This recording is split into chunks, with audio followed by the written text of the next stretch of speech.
Hello and welcome to the Wellbeing podcast, where we talk about all things health, fitness, real estate, and entrepreneurship.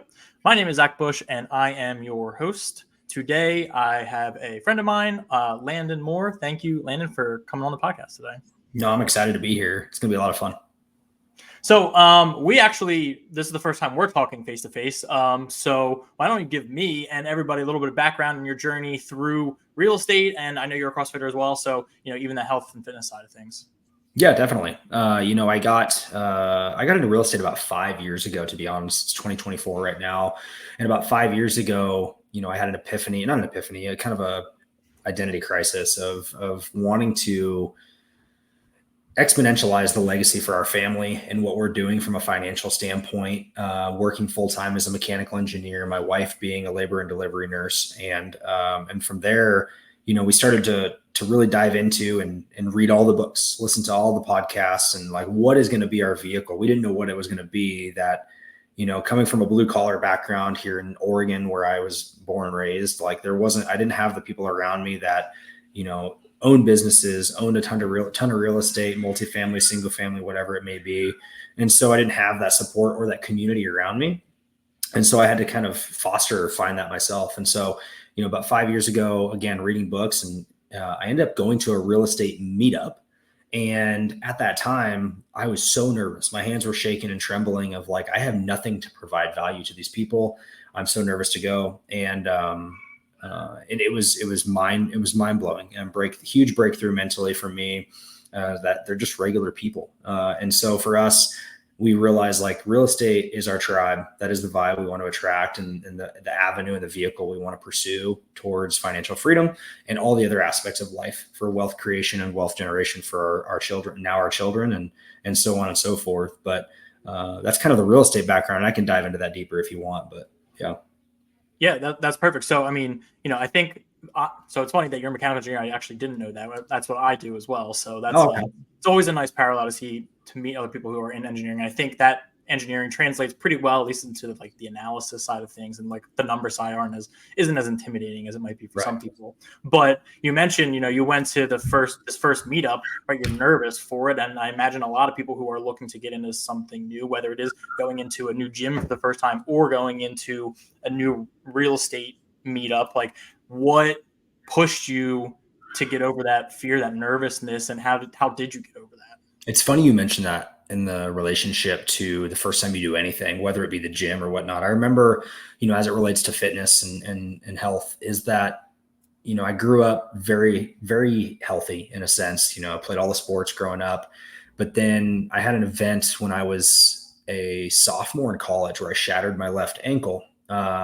And that sent me back home. That sent me onto the couch. That sent me playing video games and all these aspects of things that kind of just started to snowball downhill. And, but prior to that happening, I would try to go to the gym, but I didn't know what I was doing. And so I would just go because I know I needed to go, but I would walk around with no intention, no plan, no schedule, not knowing which muscle group to work, or even just how a machine works. I didn't have a personal trainer, but I would just go and end up playing basketball for an hour and then showering and going home, but then broke my ankle. And I remember distinctly one moment where, we're probably 3 months post-break where I'm in rehab back home. I'm prescribed the oxycodones, the hydrocodones, and all those aspects of things. And it's 3 a.m. or something. I'm playing Call of Duty or some stupid video game. And I'm still on crutches at this time. But I remember in between games or whatever, basketball game or whatever, I hobble my way to the bathroom. I nearly slip and fall, but I catch myself in the mirror. And I was having an identity crisis. I grew up elite athlete in terms of golf. Did very well in school, was operating at Oregon State University as an engineering student and all those aspects of things, and had a lot of friends and whatnot. But now I'm removed entirely from that group. My identity as a golfer is gone. School is now on pause. Like everything has kind of come to a halt of who I was. And I remember also too, that was a moment when my high school sweetheart and I broke up. So it was just this identity crisis. And I remember seeing myself and going, I need to be the man that I want my future wife to desire. And what characteristics does that person have? I didn't know what to do in the gym, but I knew physically that's the first place to start. And so I literally at that moment Googled gyms near me. That's all I did. And the first thing that popped up at the time, I was living in Vancouver, Washington, and it was CrossFit for Vancouver. And luckily enough for me, if you know anything about CrossFit, that other than CrossFit Invictus, that is the hub for CrossFit. They've been to the CrossFit Games 10 plus years. At the time, I didn't know this. I didn't know what a CrossFit game was. And I remember even 3 months after joining, I couldn't tell the difference between a clean or a snatch or all the little things. But it was moreover like mustering the courage to just go. And I remember doing the drop-in or the onboarding process and being hooked, seeing that you could add competitiveness to fitness and that there's a personal trainer giving you the, what do you want to call it? The prescription for the day, the workout of the day. And I'm like, cool, I can delegate all that. All of that now is, put together by someone smarter and more focused on that effort. And now I just have to literally just show up, take all the hard work out of knowing what to do or what to work out on.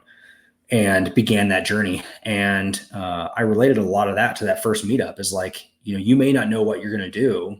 And maybe there's something there that kind of, there's a host at this meetup, this real estate meetup, that is going to kind of have the prescription of how the networking event is going to go. And who knows who you meet, and fast forward through 5 or 6 different meetups where every month I had that same trembling experience to go of like, I still don't have value to provide.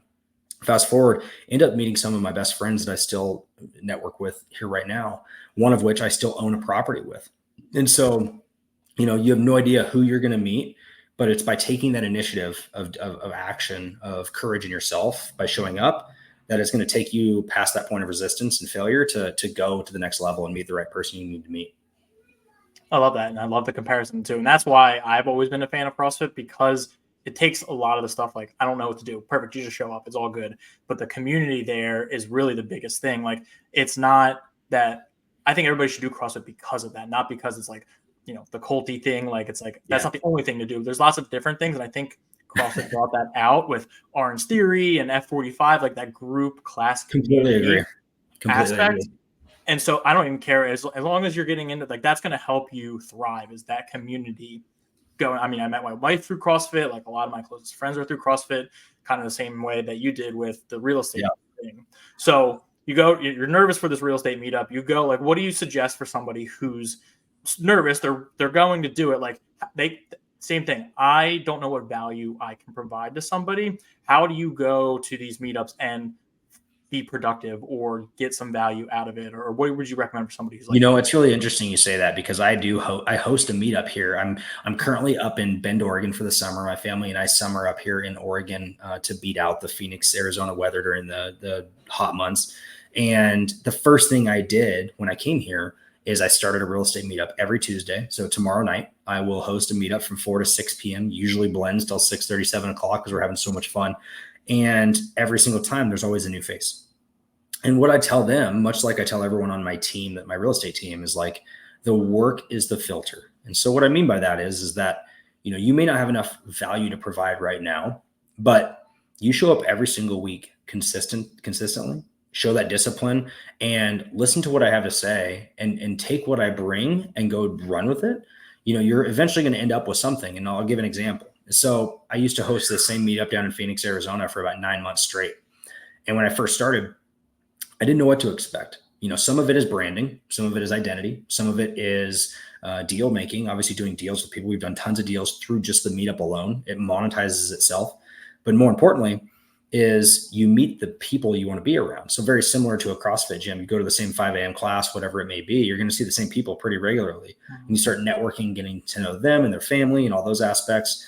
Well, in this meetup, you start to meet those people too, who are willing to show up at 4 p.m. on a Tuesday, week over week over week. There's something that they desire, some outcome that they're hoping for, be it financial freedom. Maybe it's to buy a rental property. Maybe it's to be a lender, whatever that aspect is. And for me, I had a person, at my meetup down there. His name is Jacob Bolton. He is still on my real estate team to this day. We had a meeting this morning, and after this meeting, we have a one-on-one coaching session with him. And, he showed up every single week. And when I would talk through the front half of the meeting before we started to take action, because all of my meetups are what are called power hours. So I'm bringing 150 to 200 open leads that are sitting there, bringing them to you. So you don't have to take the guesswork out. You don't even know what to look for, kind of like a CrossFit workout. I'm bringing it to you. And so here are the actionable steps that we can do to take massive action instead of just network and take that out of it. And let's just make some phone calls and let's just take action. Well, Jacob would show up every week But not only that, he paid attention, he took notes, he did everything. He called all 10 leads he was given to every single week. And what do you know? We do a deal together. And I go, hey, let's talk a little bit further. Like, what are your goals? What are your aspirations? What are you hoping to achieve? And how can I provide value to you to help you achieve those, like, together, you know? And so now he's on my team. We've done multiple deals together. He's an acquisition specialist on our team. He kills it. He's so good on the phone. And that's one of his goals. And so his goal is to buy his first rental property this year. So we're on the way to do that right now. But someone going to their first meetup is go in with no expectations, but just how you can provide other people value. Don't go into it of like everyone else providing you value. Just go into it and how you can help others. Maybe that is non-real estate, but it gets you in the room around real estate investors to just pick their ear. What are they doing? Like, find the guy that owns the biggest portfolio. How did he get there? You know, or someone who is a lender. Like, what are they doing to lend money? Maybe you have $20,000 that you have sitting aside that you want to do some transactional lending or some private money lending or whatever it may be. Just get around people who are doing the thing, and you're going to eventually figure out what to do. Mm-hmm. I love that. I like that your meetups are structured that way, where it's like, hey, I'm going to give you some information, and then, hey, let's just dive right into it. Let's start doing things, because the more you can the more quickly you can shorten the friction, the time from thinking or knowledge to doing, yes, it's going to speed up your process and your progress so much. And, you know, I know that's what I've struggled with. I don't know about you being a mechanical engineer. Like, I overthought everything. I needed to know A to Z, all the possible scenarios, right? I'm on step 7 and I'm really haven't even started step 1 yet. So it's like, It's easy to get overwhelmed with that. So I love that you take that knowledge. All right, now let's go right in action. Like, I'm not even going to give you time to go home and second guess yourself. Like, we're here. Let's do it. Let's start making calls. And you're right.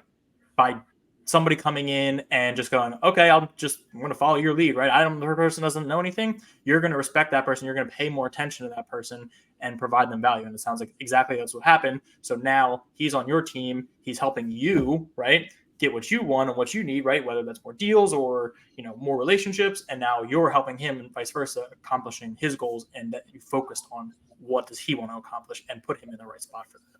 Yep. Exactly. Precisely. Yeah. And it's also someone from a cultural standpoint I want to be around. He values fitness. You know, one thing that we require on our team from a cultural level is every single person's required to put 5 to 10 things that they're grateful for every single morning in our text thread. We have a group text thread. We all send text in, as well as, you know, we all privately send messages to someone has impacted us, and we share gratitude towards them directly. And so there's a level of that. I send a photo of my workout every single morning to the group as a form of not only accountability to me, but also to have others. Like, I've had people on our team follow the workouts that I do the next day and just follow that. And so there's those aspects to life too, is like, for me now, it's turning more over into beyond just the nickels and dimes of real estate and doing deals. That's great. Like, we all love money, but more importantly, like, I want to be around the right people culturally, in the sense of they're wanting to live from a mindset of gratitude, as well as fitness and health and wealth and all those aspects that we want to do dinners together whenever we're all together in the same town, and those aspects of things. But it all starts with the foundation of all those things of caring about ourselves and the ones around us, our wives, our girlfriends. Like, one of our guys on our team here this past weekend had a massive weekend where he took a girl out on a date, met her parents, like this whole thing. And I got to be a part of that just by him wanting to divulge that and share that with me. And so for me, that is a place that as a leader of our team, like, it feels good that he's comfortable enough sharing those things. And it's a place of, you know, comfortability. I love that. And the culture vibe is the biggest thing. You want to have fun doing it. Everybody wants to have fun doing it. They see you doing it, right? You're putting in the work, you're doing all the things that you're preaching. So people respect that more, and it attracts all of those same people that have those similar values as you. So you mentioned your team a couple of times. What does your real estate business look like currently? Yeah. So I have 2 different teams. One is on the real estate wholesaling and acquisitions team. So I have 5 total people on that team, 4 of which are acquisition specialists. So they're the ones that are, you know, we typically have all of our cold leads brought to us from an inbound standpoint, either through AI or PPL, pay per lead, pay per click type level. And those acquisition specialists are lead managers. And then one of our gentlemen is a closer on our team.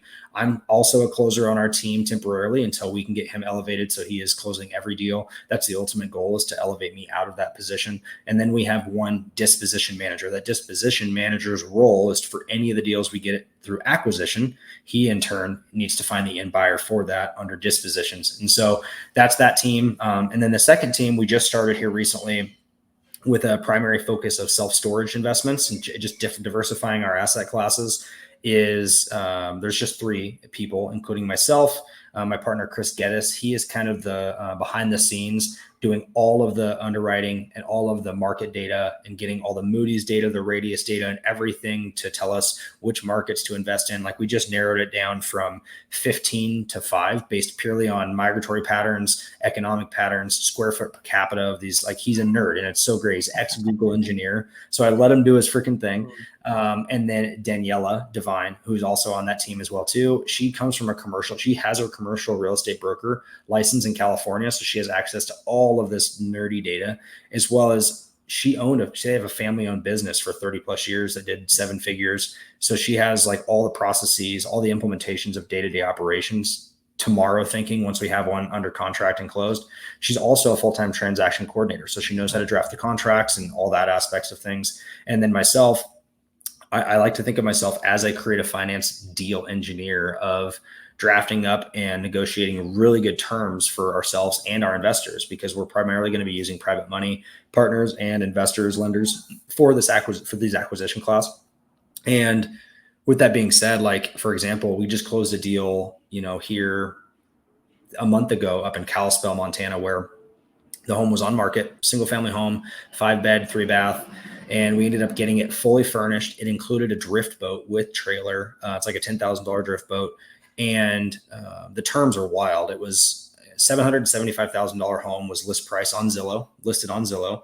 And they had a $580,000 mortgage balance on the home. We took over the payments of those mortgage via Mirror Wrap or Sub2.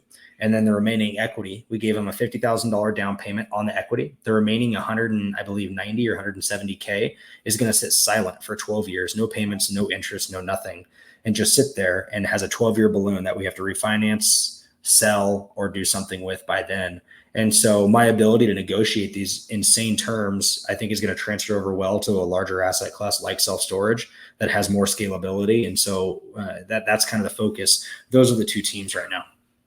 I love that. And I like how they complement each other, and you have all the different people in there too, right? So you have, especially on the self-storage side, you have 2 other people who are complementing your skill sets. How do you connect with those people and figure out what your skill sets are too? Yeah, it's exactly right. Like, that's just it. You have to, and that takes time. Like, it's not instantaneous. I'll tell you this, it's not just your best friend that you have, or the buddy in your CrossFit class that is going to be your business partner necessarily. Like, that would be ideal and great. But in many cases, like, you have to find someone who is the yin to your yang. And so for me, I'm hyper extroverted, like doing podcasts and Instagram. I'll probably go on live on Instagram today, doing a ton of YouTube videos, where my partner, Chris, he doesn't do a ton of social media. Like, he just lives for the processes and systems. He does this full time on our teams. And so that's his goal. It's his ambition, and he's working behind the scenes on our CRM and all that aspect and setting all that stuff up. That, as an engineer, could I do? Yes. But it's not the highest money-making activity that I can be doing to meet people like you or anyone in your audience that is like, man, self-storage sounds so cool. I would love to invest in that. I have money sitting aside. I'm a high W-2 earner, whatever it may be. And then, someone like Daniela, I met Daniela through here actually just over a year and a half ago, where I did a transaction, a creative finance transaction that I still own. It's a long-term rental in Vancouver, Washington, that she was our transaction coordinator on. And that was our first time meeting her. I was actually her very first file. And I got to know her through that level and get to know her and her family. She just had a beautiful little daughter, Isla. And her and I have done over 50 plus transactions in the past year together, creative finance wise. And so I can clearly know, like, she gets that. She knows the processes, she knows the transaction coordination and all those aspects. And I go, that is a piece of the puzzle that I'm going to need once we close and we go operational, that it isn't going to be me to structure the deal, go find the money and do all this kind of stuff. Like, there's no way for me on that bandwidth to be able to manage all those things. And so getting all those right pieces in place, they take time. And, I've been reading a book. I just finished it called Buy Back Your Time. And there's a nugget in there that Dan Martell mentions. And he says, don't work with someone until you've worked with someone. And so meaning like Daniela and I have done 50 plus, 60 plus transactions together, right? I kind of have a great idea of how she operates her business. And now, mind you, I've hired her services. So she's been third party. She's not on my team at any of those by no means. But through that, I've seen how she operates, how clean, how quick, how communications, money, all those aspects that check all those boxes for something bigger that we can do together collectively. And she has the same ambitions and same goals of financial freedom and all those aspects. And so it just works so well that you work with someone until you can finally work with someone. Mm-hmm. I love that book. I read that probably like 6 or 7 months ago. It's probably one that I'm going to reread because it is super helpful. It's one of those ones that every time you read, it's like, oh, I can take that away or I can take this away. And it's just like, that's our biggest thing is time, right? Money's great, like you said, but you only have so much time. There's an infinite amount of money, but the time is, like that's all you have. And so how can I take advantage of that? Especially me still working at W-2, like, all right, I have X amount of time in a day. What's my highest and best use of time? Is it going on podcasts? Is it talking to other people? Is it just networking to find the yin to my yang, right? So working through all of those items. No, it's so true. Like those aspects of things. And, once I read the book, like that doesn't mean anything to just simply read the book to say I read the book.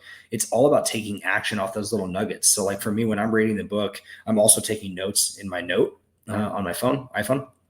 And in doing so, like I'm looking at things like early on in the book, like chapters 1 and 2, I believe one of the tasks at the end of the chapter was like, create your audit list of things that are below you in terms of your buyback rate, in terms of aspects of things. And one of which, a lot of it was I would have to physically send out for all of our short-term rental properties. We require every guest to send out a short-term rental lease agreement.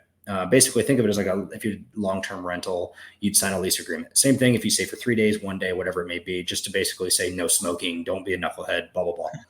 And so during that process, like we would literally have to obtain their email address, go to our e-signature software, submit it in, pick which one to choose from on our templates based on which property it is, and then send it out and then manage it to return.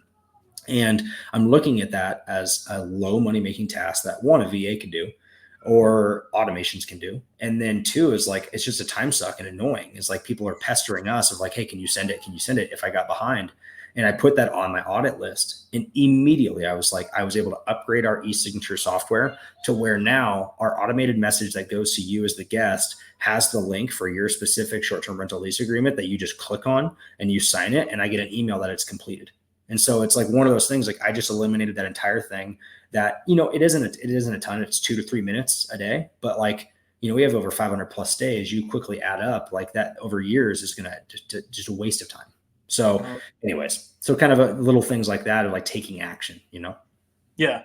Yeah. And I think it's not even just the physical time either. It's the like mental time too, right? Like you got to like get distracted or you're in the middle of talking to a seller or training somebody on your team. And in the back of your head, that task is just sitting there and it's not, it's taking away from you. So it's not just the actual, like, 2 or 3 minutes, a ton of time. It's the taking away from other things that you're doing as well. It's completely that. I mean, I think about back when, and there's parts of it that are positive for the sense of my children to see the work and what we're doing, the sacrifices we're making to eventually get that, into the rainbow thing. And, we would go over to our Airbnbs and do various cleanings or whatever, pool cleanings or various things. And then also at home, managing things on the computer. My daughter would run in here and see me do things. But, a lot of that stuff is like, I don't enjoy doing those things, especially since it's taking away from things I could be doing with you, swimming. Like later this afternoon, we're doing a barbecue with a bunch of family, but like from 4 p.m. on, if we receive a couple of bookings, like, am I going to have to step away and manage those little short-term rental lease agreements and get them ironed out? Well, no. Now all of that's like now I would say I'm 97% automated in terms of pricing, door locks, cleaners, messages, everything of our short-term rental properties. And a lot of that is purely off of exactly what you just said, the mental stress and headache of worrying about ensuring that their stay is good, as well as that everything's taken care of and it's not just sitting there, because I am a habit of, if something is not done, I will never forget it until it's done, and it sits right there for days, man. It's so tough. Yeah. So you mentioned your family, right? You have the business, the two businesses, you have the family, right? The gym stuff. How are you managing all of that and making sure everything gets done, nothing is left behind, you're not stressed, and one's not taking away from the other too much? Yep, 100%. I mean, some of that is delegation, right? A lot of that is through the softwares that we use to automate messaging or whatever it may be, as well as being hyper intentional with my time. So I do what's called time blocking. So time blocking through my Google Calendar, super easy to do. It allows me to go in there and I front load it. So like on Sunday, so yesterday, I went through my week and put in all of the things and time blocked my day in 30-minute increments at minimum, and would time block all in batch time a lot of those tasks. So like today, I have 3 podcasts today that I time block and blocked out for various things so I can stay in the mental headspace of this right here. Whereas tomorrow is going to be more heavy in terms of Zoom meetings for my W-2, or Zoom meetings with my team, coaching Zoom meetings, whatever it may be, and then various aspects of that. And so I time block out my days, and including time blocking, I'm time blocking time with my wife. I'm time blocking dates. I'm time blocking trips. I'm time blocking time with my daughter, nighttime, morning time. And so all of those aspects of things is just being more intentional. And a lot of people go, you're crazy for thinking you can live by the means of your calendar. And I would argue, like, I'm more free because of my intention and my discipline towards that calendar. Is that by me focusing my efforts there, it allows me the freedom knowing that there isn't just this mythical thing hanging out that I know I need to get done. No, I can just look at my calendar and know what's upcoming. I have various things here later this week of tasks that I need to get done that are out there, but I don't have to put mental energy toward them because they're going to be here on Wednesday or Thursday that I can just knock out and handle. And so it works great for that aspect too. And also too, like, if you think about it this way, when you reached out to me and asked like, hey, what's your availability? I don't want to be the person ever to be like, hey, whenever. Yeah. Right. Like, I want to be the person of like, hey, I have an opening next Thursday from 1 to 3, because I'm spending every other moment either spending time working on generating revenue for my business, or I'm spending time generating revenue with my family, and in terms of love and time and what my wife needs and what my children need and all those aspects. But it's just being more intentional with your time. And that's how I do it. So, for me, I go to the gym. I usually wake up around 3:30, 3:35, and I'm usually back here by 6:30. And then I get online from 6:30 to 7:15. And then I'll go shower and get cleaned up for the day. My daughter will be awake by then. We'll do a little mini breakfast. And then I get back into my grind of what I'm doing. And then the day goes on. And then usually around 4-ish, 4:30-ish is when I start to slow and shut things down and step away so I can go spend time with my daughter and go swim, go golf, whatever it may be. And then dinner, and then night routine, of course, with 2 little ones under 2 right now is no small feat.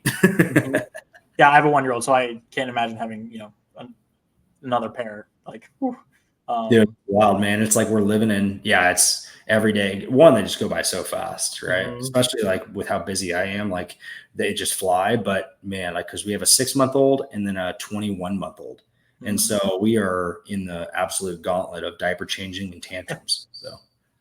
Yeah. I think it's important to like notice that you're still fitting it all in, you're still balancing and just being intentional with your time. And so we covered a lot of different things when it comes to community and time blocking. So what somebody who's looking to get started in real estate or business and has all those other things going on, what's the biggest one that you would say makes the most impact, would make the most progress in the least amount of time? I think it's you being intentional with I think starting the time block is huge. Even if that means that you have 8 hours time blocked for your W-2 and you can get granular at that point from then on, whatever it may be. But then finding that meetup in your local area, wherever it may be. Maybe it's in Raleigh, North Carolina, and you search that out and find that meetup, and just to get around a community of investors that are doing the thing and to learn what they're doing. Maybe, there are a ton of flippers and you're like, I don't want to be a flipper. Okay, cool. Well, who are they selling the homes to? Right? Like, are they selling to retail buyers, or who's buying the homes? Where are they buying the homes? Maybe you want to be a wholesaler. Well, who's selling them homes? And go, what kind of homes are you buying? And learn all those little aspects of things. Like, I'm going to tell you, man, like, just being around the people doing the thing is so huge for your growth. Like my daughter, right? You have a son or a daughter? Son. Little son. Like he started out with one word, dada, mama, right? Or now it's turned into mama, I hold you. It went into a sentence, right? And then that sentence is going to grow into 2 or 3 sentences, and then a paragraph, and then a story, and then a book, right? So when it comes to anything you do, fitness, real estate, any aspect, you have to understand, you have to start out with the terminology. You have to start out with the sentence. You have to understand all those little nuances. And it's not a matter of there's an end point. It's an integration into your life in terms of what you're doing and evolving into. Like 5 years ago, me thinking that here in a year or two, I'm just going to conquer this thing is ignorant. And also too, like I'm at a point now where I'm so in love with what I do every day, even if it is crazy busy, and I'm integrating it with my family and my business and my W-2 and life and everything, is that I love to choose to do that. It's so fun for me. But it started with learning the words. Like I remember point blank, when I bought my first home, I did not know what an interest rate was. I shit you not. I sat there and I remember we offered $1,000 over list price, and I go, is that too much? I didn't know. And then we got to the loan docs and whatever down towards the financials at the end of escrow. Didn't even know what that meant, and I just knew I needed to buy a home because that's what the people do. And it was a 3.25% rate, and I asked my agent at the time, "Is that good?" And now looking back, but I didn't know that at the time, but then I went and learned it, and I learned it was a good rate at the time, and all the aspects of things, and especially comparative to now, are like, that's half of what we're being quoted today.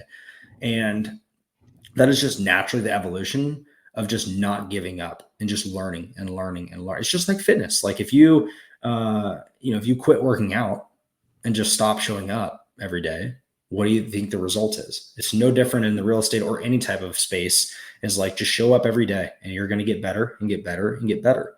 And so that's there's so many correlations to fitness and wealth creation. Yeah. And I think, when it comes to that, shit, I lost my train of thought. So what are you working towards? Like, what is your goal? You talked about self-storage and all that stuff. What's like the long-term play that you're working through now?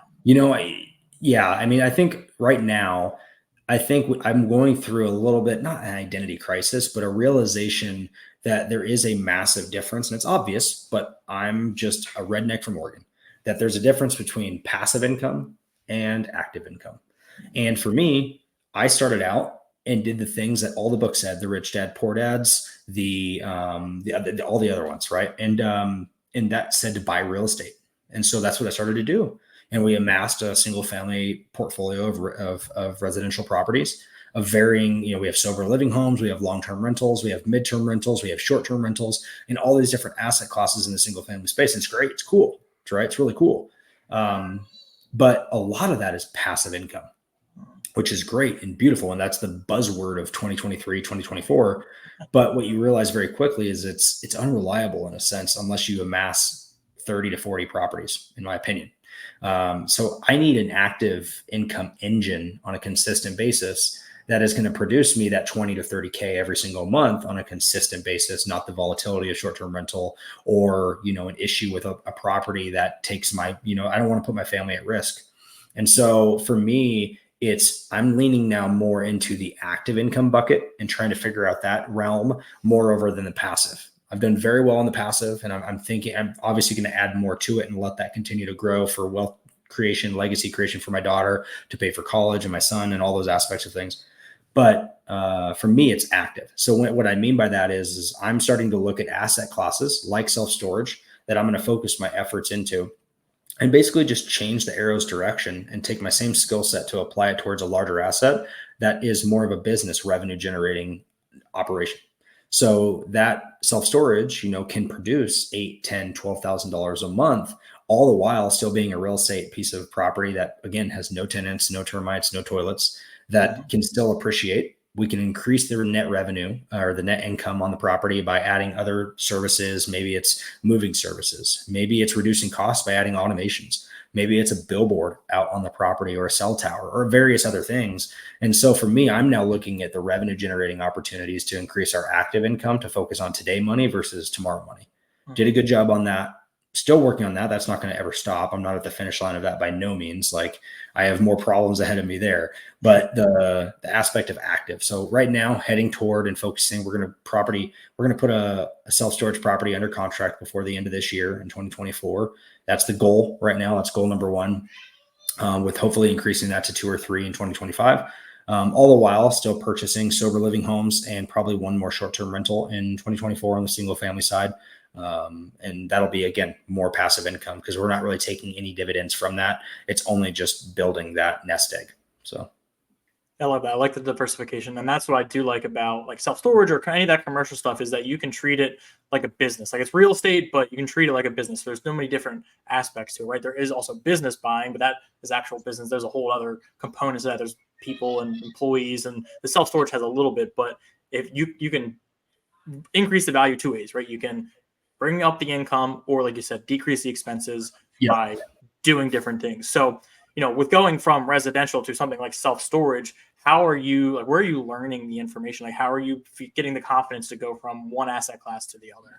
Oh my gosh, we could sit here for an hour over just that right there. And the reason why is because when you're doing the thing, you don't realize you're stacking skills and habits and discipline and all those things that can then transfer over to other things, whether it be in real estate or whatever it may be. So for it, like in a health sense, a lot of CrossFit is functional fitness. Why?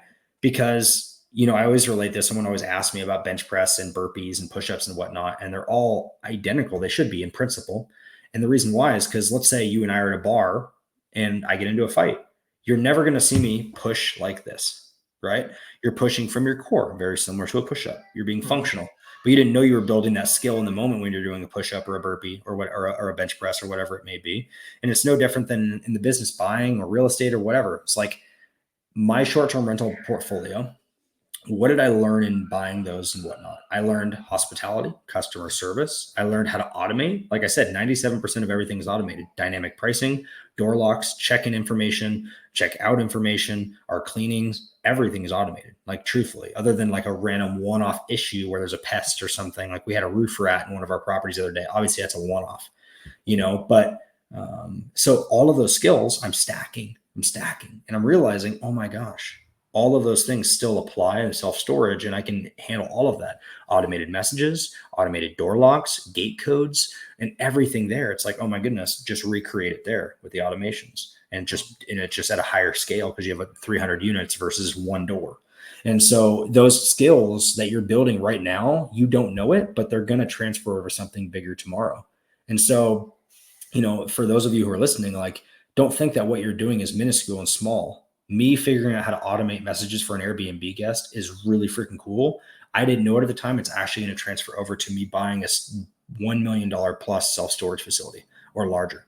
And so a lot of those aspects of things allow me to gain the confidence because I'm in doing the thing. I've stacked these skills and I'm going to transfer them over to something different, as well as too, I have colleagues that are already doing it, that I have their support for questions and various aspects that I met at meetups, virtual meetups, power hours, happy hours, whatever it may be, just by integrating myself into the community. Yeah. The skill stacking is super important. I just finished reading the Compound Effect by Darren Hardy, I think it is, where it's like, it doesn't seem like nothing's happening, and then all of a sudden it's like you're really high up there. But what it also relates to is any business person, right? You go to Grant Cardone or like Trump even, right? What they did on the business side to go bankrupt, but you didn't lose those skills, right? You lose all the money, but the skills that you got, and that's why they go from zero back up to $1 million in like 6 months or 3 months or anything less. And it's because they still have the skills, right? Maybe they made a mistake or something turned, whatever, but they still have the skills. You never lose those. So even if you have to take a pivot, right? Maybe you're starting in real estate and realize that's not what I want. I want to go into coaching. All right, I can still build the coaching business from what I've learned through building my real estate. Or on the health and fitness side, right? I didn't like CrossFit. Cool, but I can go into anything else, right? Especially on the functional fitness side. I can go to an Orange Theory or an F45 or whatever that is, and I don't lose the skills that I've learned, how to move my body and how to stretch and warm up and eat properly. Like, that stuff translate over. So it seems like you're starting over sometimes, but you're never starting over as long as you've been doing the work on the front end on whatever it was before. Totally, man. Yeah, all of those skills transfer. Exactly. I love doing hot yoga classes with my wife. Did I start out doing hot yoga? Absolutely not. But I go into it confidently with my skill set of what I have in terms. Am I going to be the best? Absolutely not. I used to be the fire breather in the CrossFit gym, trying to chase that leaderboard 1-2, go to the regionals, all that kind of stuff. And now being a father, and now like having priority shift and realizing like I need to focus more on this right here in this computer than I do in the gym, where I used to do doubles every day. I would do my competitor weightlifting in the morning of like snatches and cleans. And then I would go do my CrossFit classes in the evening. Like I'm like realizing I have my foundation of fitness, and I need to take a dial back and focus that effort on revenue generating things. I think it's just the evolution of maturity and evolution of life. But no, all of those skills transfer. And so that's a beautiful thing that you can remember and rely upon. Is like, that's why you always see that TV show. What's that TV show? Grant Cardone was one of them. It was like Undercover. No, not Undercover. It was, they started with zero and they just dropped off in a town and they had to make $1 million. And it's like, they're relying upon their old skill sets that they've developed. Like they're not starting fresh. Right. And then he flipped a truck, and then he bought a motorhome, and then he got to an apartment, like all these little things. It's just, he has a certain skill set that we're all trying to attain at some level, and just stack it for the next big endeavor.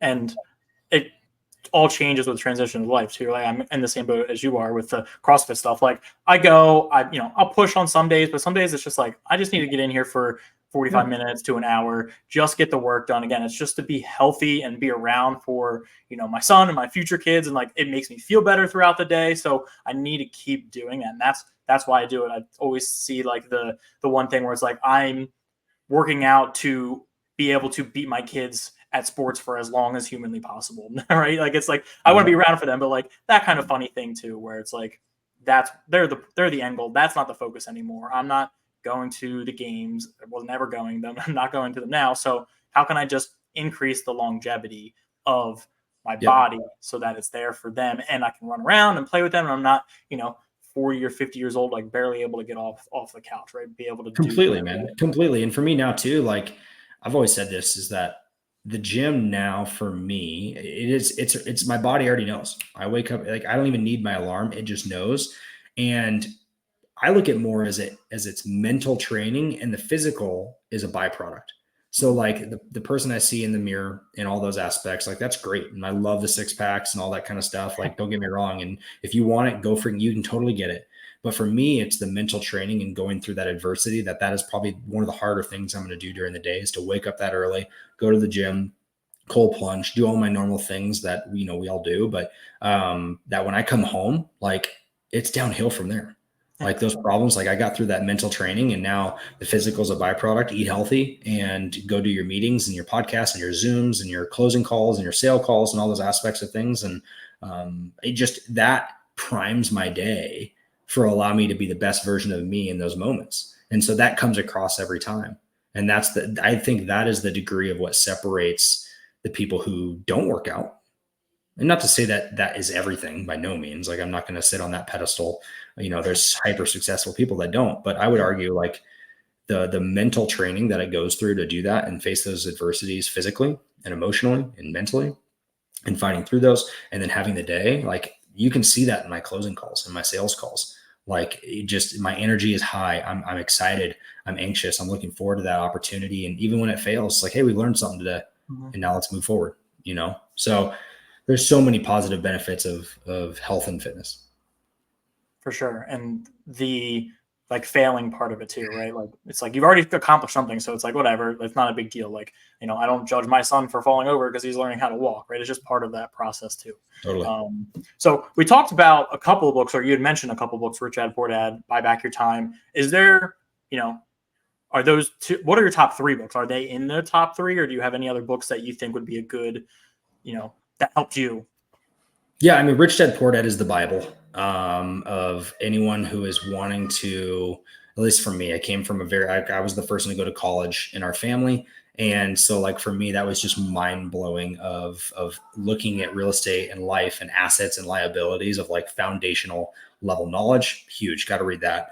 A big one in my books, I've read a ton now that I really liked is Who Not How. That's another really good one where, for me, I grew up, again, very blue collar, where we used to change our own oil. We used to rotate our own tires, all those aspects of things.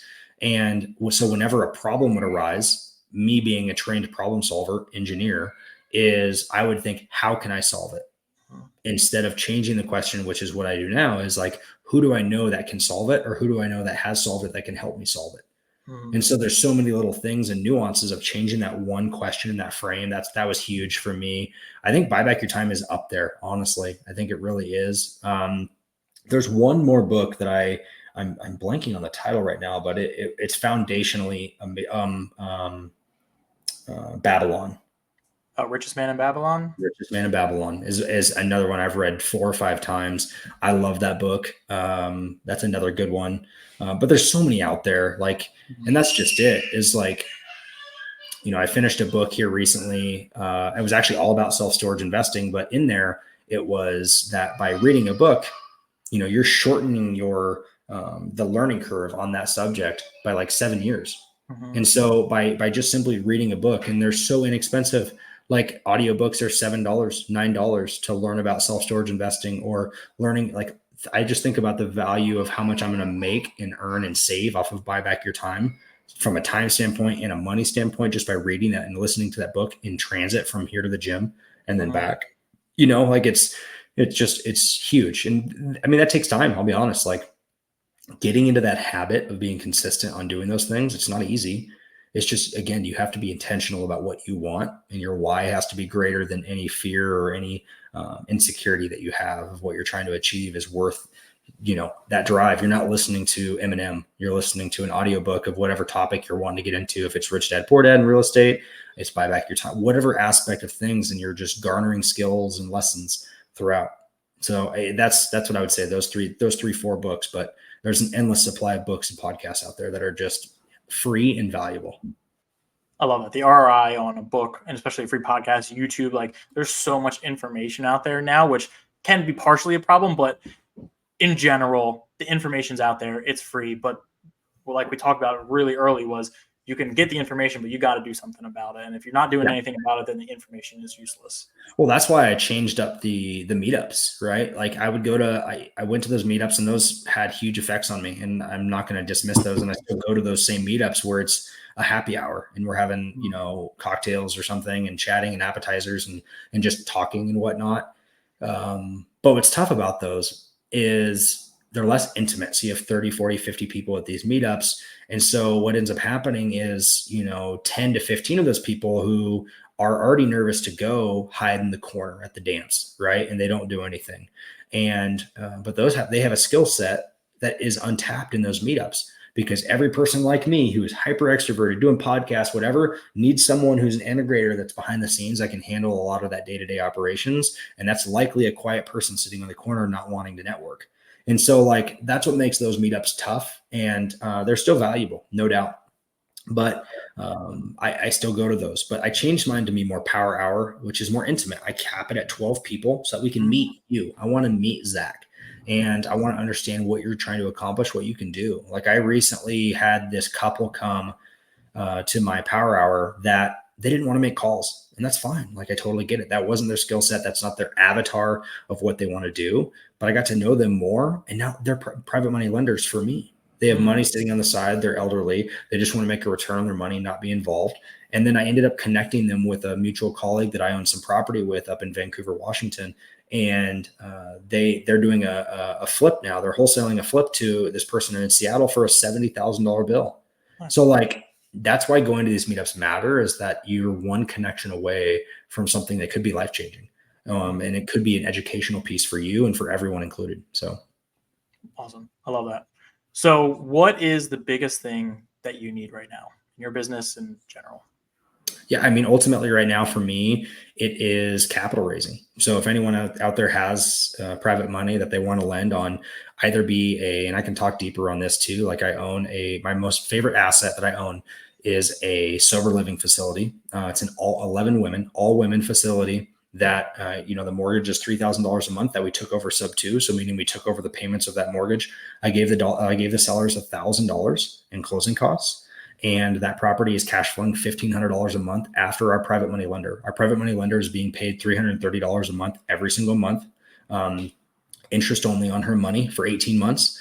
And we're still cash flowing on the property. I'm in the deal $0. Actually, that's not true. I'm the one who did submit the $500 EMD, but otherwise in the deal for no money. And we're cash flowing successfully. And there's a huge demand right now for sober living facilities in tons of markets. And so, I just went and toured two active sober living facilities here in Bend, Oregon, where I'm at, and talking with the operator here. She goes, if you found me 4 homes tomorrow, I'd have them all filled within 30 days. Wow. And so what's beautiful about the asset is it's the closest thing to a triple net lease that you can ever get, meaning the tenants take care of everything. They're on a 2-year lease. They take care of utilities, landscaping, like you name it, they do everything.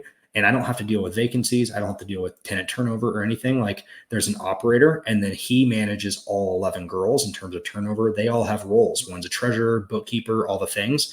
And so for me, it's just owning the asset and having enough, heads and beds to be able to cover it. And they furnish it. They do everything.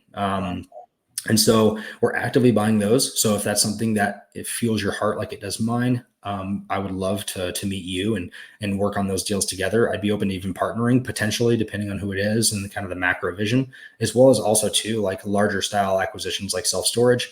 We're doing a raise right now, putting together a fund for a $50K minimum or a $200K for a partner that can get some equity for those types of assets. So capital raising is probably the biggest thing I need right now. Love that. So you need that stuff. Somebody has it. What's the best way to reach out to you and get in contact? Yeah, definitely. Hit me up on Instagram. And my handle's @more_deals. That's probably the best way to hit me up on Instagram. I check that most frequently. I am on Facebook. I am on YouTube. I can't think of anything. I'm not on TikTok. I probably should be, but the Instagram is probably the best way, honestly. Perfect. I love it. This is super informative. I love the conversation. I appreciate you for coming on. Yeah, thank you, man. Thanks for having me. Thanks, everyone.